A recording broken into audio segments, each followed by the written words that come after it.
तुम्ही संजय राऊत यांना गांभीर्याने घेता, आम्ही घेत नाही, असे कितीतरी फालतू स्टेटमेंट ते रोज करत असतात. आणि तुम्ही पत्रकार म्हणून तुम्ही क्वालिफाईड पत्रकार आहात, प्रोफेशनल आहात. कोणाचे प्रश्न विचारायचे? ते कधी जनतेतून निवडून आलेत काय हो? त्यांच्याबरोबर एकतरी आमदार आहे का? काय त्यांची क्रेडिबिलिटी आहे समाजामध्ये?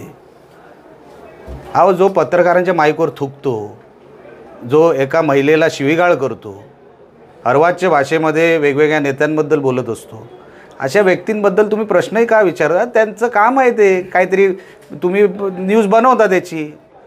तुम्ही दाखवायचं बंद करा. 5 दिवसात लोक संजय राऊत कोण विसरतील?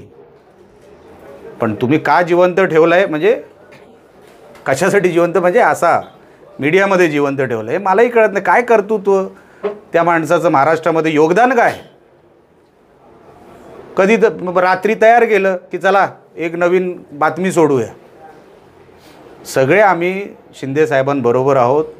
सगळं हा संसार व्यवस्थित चालू आहे. कुठेही काय अडचण नाही, येणारसुद्धा नाही. कारण का आम्ही कुठल्या हेतूने आलेलोच नाही आहे.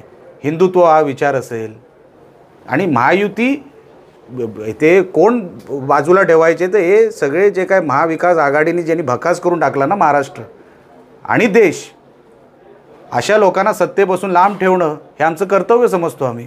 म्हणून संजय राऊत काय बोलतो? अहो, त्या माणसाला कामधंदे नाही हो.